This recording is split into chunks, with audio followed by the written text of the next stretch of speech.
कपिल जी, क्या सवाल यही नहीं है, आप कहते थोड़ा सा एस्केलेशन हो उसके लिए, यानी कुछ ना कुछ फेस सेविंग या कुछ भी? हमने पुलवामा की दफ़ा देखा, इसी तरह से सारा का सारा मामला बढ़ा, फिर वो डॉग फाइट हुई, उसके बाद अभिनंदन एंड ऑल ऑफ दैट। क्या ये होना ज़रूरी है? क्या हमें हर दफ़ा इतने सालों से इसी एक्सरसाइज से गुजरना ज़रूरी है? हम एक आपने जैसे खुद ही अल्फाज इस्तेमाल किए, एक समझदार अप्रोच, एक ज़िम्मेदाराना अप्रोच नहीं अपना सकते? और इस दफ़ा तो कहा जा रहा है कि भारत की तरफ से पहल हुई जब इल्ज़ामात लगाए बगैर सबूत के। यही तो मैं कह रहा हूँ, इन मामलों में जो ह्यूमन इमोशन है, हमें एक साइकोलॉजिस्ट की जरूरत है इंडिया पाकिस्तान रिश्तों के लिए। अच्छा, ये साइकोलॉजिकल इश्यूज हैं, ठीक है, ये इमोशनल इश्यूज हैं। आप मुझे ये बताइए कि दो ममालिक जो एक दूसरे के नेबर्स, जिसपे इतनी कॉमन कल्चर्स हैं। मेरे फेवरेट पोएट्स पाकिस्तानी हैं, मेरे फेवरेट गाने वाले पाकिस्तानी हैं, गजल इज माय मोस्ट फेवरेट।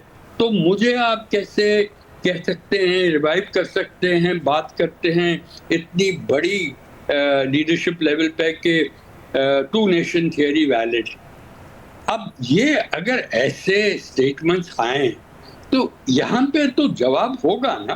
मैं ये नहीं कह रहा हूँ कि मैं नहीं कह रहा हूँ कि नहीं कुछ कार्रवाई होनी चाहिए, नहीं कभी कार्रवाई बिल्कुल नहीं, मगर जो माहौल है, देखिए, hope is not a strategy. अच्छा, आपने मुद्दा रखा, मैं चाहूंगी जरा अब शहजाद से इसके ऊपर जवाब लें। शहजाद कुछ नुकात रखे हैं सामने कपिल जी ने, क्या आपकी राय इसके ऊपर? एक तो काफी सारी बातें जो उन्होंने की वो बिल्कुल मेरे ख्याल से दुरुस्त है, लॉजिकल है।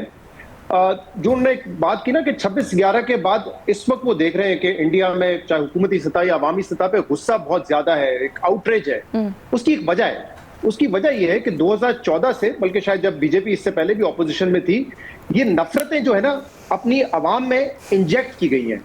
ना सिर्फ अपनी अवाम में इंटरनली, बल्कि अक्रॉस बॉर्डर भी ये नफरतें इंजेक्ट की गई हैं, और उस वजह से आज हमें इतना गुस्सा नजर आ रहा है इंडियन अवाम के अंदर और उनकी हुकूमती सतह पर। देखें, जो कुछ इंडिया ने इस हमले के बाद किया है पहलगाम, उसमें मुझे तो कोई सेंस नहीं नजर आती। It's totally no brainer. ज्यादा से ज्यादा अगर आप उनको मार्जिन भी देना चाहें तो आप ये कह सकते हैं कि आज शायद माजी के कुछ इंसिडेंट्स हैं जिनको बेसिस बना के ये कर रहे हैं। अदरवाइज तो देखें ना, इस इंसिडेंट के बाद दोनों तरफ से रवैया क्या है। ये सारी चीजें अब तो फैक्ट्स हो चुकी है ना, कि इंसिडेंट हुआ 10 मिनट में एफआईआर हो गई, इंसिडेंट हुआ 10 मिनट में मीडिया को नाम भी पता चल गए, तस्वीर भी हो गई। This is not humanly possible. ये पॉसिबल नहीं है। अगर इतनी इंटेलिजेंस होती तो फिर शायद वाकई से पहले भी होती। अगर कोई पकड़ा गया होता तो शायद आपको पता चल जाता कि कौन इन्वॉल्व है। यहां तो कोई पकड़ा भी नहीं गया। तो जो उनके मीडिया ने एक आउटरीच वहां पे किया, वॉर मॉन्गरिंग की, उसके कोई मेरे ख्याल से बेसिस नहीं है। और 2019 और 2025 में एक बहुत बड़ा फर्क है जो मेरे ख्याल से इंडिया समझ नहीं रहा है। 2019 में जब उन्होंने बालाकोट में आके एयर स्ट्राइक किया था पुलवामा के बाद, इंडिया को उस वक्त ये महसूस होता था, उनकी हुकूमत को, उनकी फोर्सेस को, उनकी मीडिया को, कि पाकिस्तान शायद इसको रिस्पॉन्ड नहीं करेगा। बट पाकिस्तान ने रिस्पॉन्ड किया और पाकिस्तान उसमें सक्सेसफुल भी हुआ। तो इस वक्त अगर कहीं इंडिया में ये फीलिंग है कि हम एस्केलेट करेंगे, हम एयर स्ट्राइक करेंगे और पाकिस्तान रिस्पॉन्ड नहीं करेगा, this is not going to happen. Pakistan will respond. हो सकता है आप 5 स्ट्राइक करें, पाकिस्तान 4 करेगा, लेकिन करेगा जरूर, और इसमें नुकसान दोनों का होगा। सो सेंस हैज टू प्रिवेल। ये एस्केलेट नहीं हो सकता। Pakistan will respond. आपने सुन लिया है ना, पाकिस्तान तो इस सतह पे भी कह रहा है कि अगर आपने हमारा पानी बंद करने की कोशिश की तो वी विल स्ट्राइक फर्स्ट। तो इसलिए सेंस हैज टू प्रिवेल। मैं बताऊं आपको, देखें, कल बड़ा प्रेस कॉन्फ्रेंस में डीजीआई स्क्वायर और हमारे फॉरेन मिनिस्टर ने बहुत कॉम्प्रिहेंसिव बात की है। सिर्फ दोनों तरफ रवैये देख लें। जिस दिन से ये अटैक हुआ है, पाकिस्तान ने रियासती सतह पे, और शायद कपिल साहब ने ये सुना भी हो, हमारी अफवाज ने कल टेररिस्ट का है, जिन लोगों ने हमला किया उन्होंने कहा टेररिज्म की कोई रिलीजन नहीं होती। हमारी हुकूमत की सतह पे जो नेशनल सिक्योरिटी कमेटी का एलामिया आया, उसमें हमने कंडेम किया इस वाकये को। हमारे मीडिया ने कंडेम किया। You will not find a single leader, single analyst और अ मीडिया पर्सन जिसने इस वाकये को कंडेम नहीं किया और इसको अप्रिशिएट किया हो। आउटराइटली हमने इसको रिजेक्ट किया है। क्यों? क्योंकि हमारी इसमें इन्वॉल्वमेंट नहीं है। अब लेट्स सपोज जो इंडिया का एक बयानिया है कि पाकिस्तान इसमें इन्वॉल्व था। अगर इन्वॉल्व होता तो हमारा रवैया क्या ये होता? नहीं, फिर तो हमारा शायद रवैया वो होता जो अजित डोवाल साहब का है या फिर मोदी साहब का है। क्योंकि आप बयानात देखें, मैंने जब यहाँ की लीडरशिप की बात की ना, वहां पे देखें अजित डोवाल साहब जो कि कहते रहे कि डिफेंसिव स्ट्रेटजी नहीं होगी हमारी, ऑफेंसिव डिफेंसिव होगी, बलूचिस्तान के खिलाफ स्टेटमेंट देते रहे। मोदी ये कहते रहे अपने खिताब में कि वहां बलूचिस्तान की आवाम मुझे शुक्रिया अदा कर रही है मेरा। ये वो लोग करते रहे, हम नहीं करते रहे। जाफर एक्सप्रेस अभी 2 महीने पहले का वाकया है, not even a single condemnation by the leaders, by the government, by the media. In fact media उसको ऐसे प्ले कर रहा था जैसे बलूचिस्तान हैज फॉलन। ये फर्क है रवैये में। हमारे यहाँ तो उल्टा ये कह रहे हैं कि हमारी जो क्यादत है वो इतनी अपॉलोजेटिक क्यों हो रही है? When you are not involve, आप क्यों पेशकश कर रहे हैं कि इंडिपेंडेंट इंक्वायरी कराएं? आप क्यों कंडेम कर रहे हैं? But I don't think so they are being apologetic, they are being very sensible. वो सेंसिबल हो रहे हैं क्योंकि उनको पता है कि 2 न्यूक्लियर स्टेट आपस में नहीं लड़ सकते। तो ये इंडिया को भी सोचने की जरूरत है कि वहां पे जो माहौल उन्होंने एक बनाया हुआ है ना, वॉर मॉन्गरिंग का, उनके मीडिया ने, उनकी हुकूमत ने, ये अब जो नैरेटिव है ये उनके गले पड़ गया है। अब वो समझ नहीं आ रही उनको इसको सेटिस्फाई कैसे करें। कभी कहते हैं हमने फौज को फ्री हैंड दे दिया कि वो अपना टारगेट चूज करें, अपना टाइम चूज करें। आप कर लें, यहां से भी रिस्पॉन्ड होगा, यहां से भी रिस्पॉन्स होगा। Who will benefit from this? इसलिए मुझे तो कोई सेंस नहीं नजर आ रही इस रवैये की। अच्छा, ये जो आपने नुक्ता निकाला ना कि 2019 और 2025, क्योंकि बार बार पुलवामा की एग्जांपल दी जाती है और बार बार 2019 में लेके जाया जाता है, तो उसमें बड़ा फर्क है। कपिल साहब, would you like to respond to it? नहीं, मैं सिर्फ एक जुमला बता दूं, एक जुमला। अच्छा, एक सेकंड ले लीजिएगा। मैं जिन नफरतों की बात कर रहा हूं ना, हमने 1930 में जर्मनी में ये नफरतें देखी हैं जो अपने अंदर भी अवाम में फैलाई गई, अक्रॉस बॉर्डर फैलाई गई, उसका नुकसान हुआ। मुझे खतरा ये है कि इंडिया जो है ना इस वक्त जिस हद तक ये नफरतें फैला रहा है ना, ये पूरे खित्ते के लिए बड़ा डैमेजिंग और डेंजरस हो सकता है। इससे निकलने की जरूरत है। ना जर्मनी को फायदा हुआ इसका, ना इंडिया को फायदा होगा इसका। जी कपिल। नहीं, देखिए, काफी दुरुस्त बातें की हैं मेरे दोस्त ने, मगर जैसे आपने कहा है कि मेरी रिएक्शन क्या है कि कंपैरिजन अगर करें 2019 और 2025 में, मेरे ख्याल में मैं अपने दोस्तों को ये कहना चाहता हूँ कि ये कहना कि हिंदुस्तान ये नहीं समझ रहा था कि बालाकोट में कोई बदला दिया जाएगा या कोई रिस्पांस नहीं हो, बिल्कुल गलत है। पूरी जानकारी हमें रही है इतने सालों से।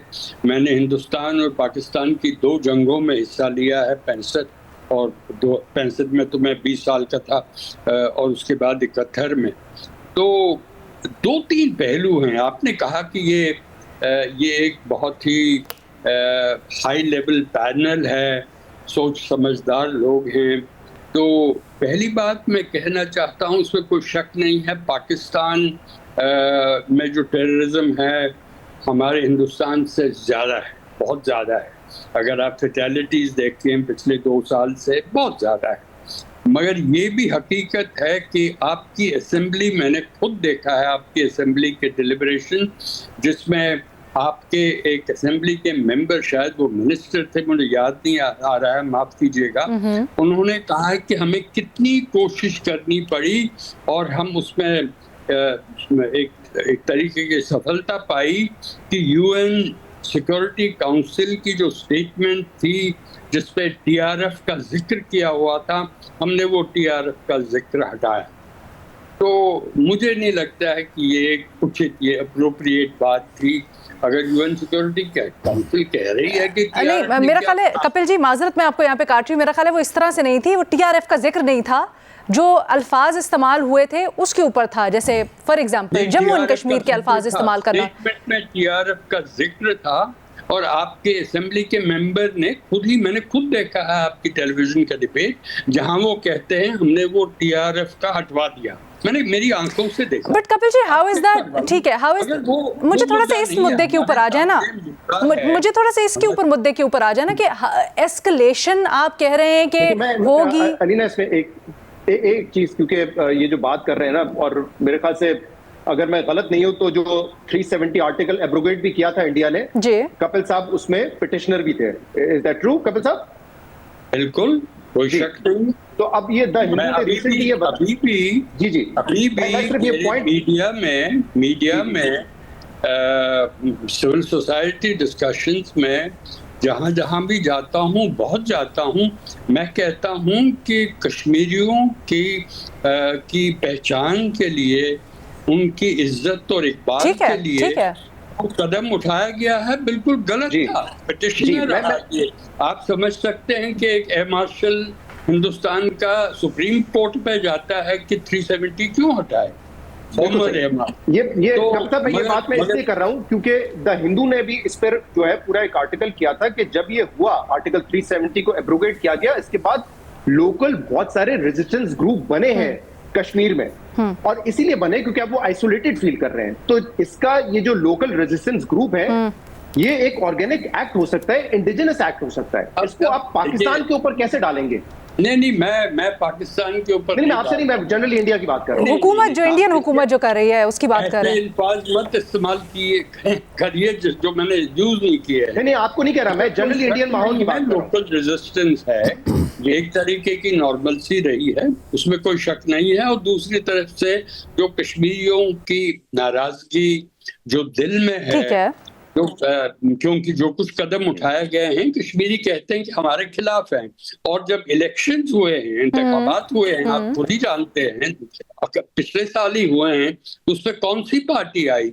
वही पार्टी जो कहती आ रही है पिछले 6 सालों से कि 370 हटाना गलत था, स्टेटहुड छीनना गलत था, और हमें अपनी पहचान वापस करिए। इसमें कोई शक नहीं।